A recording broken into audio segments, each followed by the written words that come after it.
Hello guys, welcome back to our channel Winsworld TV.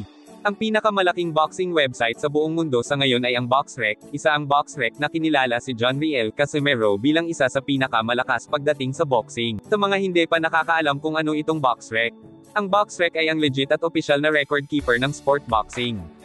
Ito ay isang platform na nakatuon sa pagbibigay ng updated na data at mga talaan ng mga profesional na boksingero, kapwa lalaki at babae.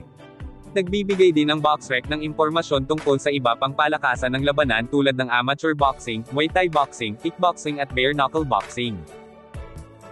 Ayon sa BoxRec, ang latest ranking ni John Riel Casimero ay mula sa pangatlong ranking ay itinaas na siya agad patungo sa pangalawang pinakamalakas. At sumunod nga rito sa ranking ay si Stephen Fulton.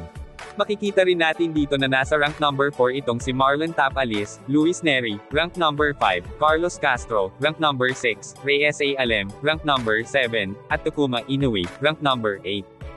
At dahil natalo na ni Naoya Inoue itong si Stephen Fulton, at ang paparating na laban ni Naoya Inoue kontra Tapalis kahit manalo or matalo siya ay tiyak sila na ang susunod na magsagupaan, ang pinakahihintay ng lahat. Ang laban John Riel Casimero versus Naoya Inoue. Ngunit nanawagan ng kampo ni John Riel Casimero angas ng Pinas ang isang mandatory drug testing, dito kay Naoya Inoue aka The Monster. Dahil ayon sa kampo ng ating kababayan na si John Riel Casimero, gagawin ng drug testing upang maiwasan nga dito ang iba't ibang uri ng pandaraya.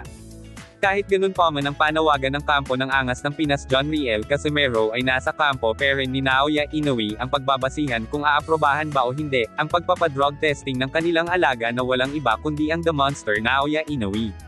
Thank you for watching, salamat sa inyong panonood at huwag kalimutan mag-subscribe for more updates, and once again this is Winsworld TV, saying peace, love, and good vibes lang tayo lagi, okay alright, God bless us.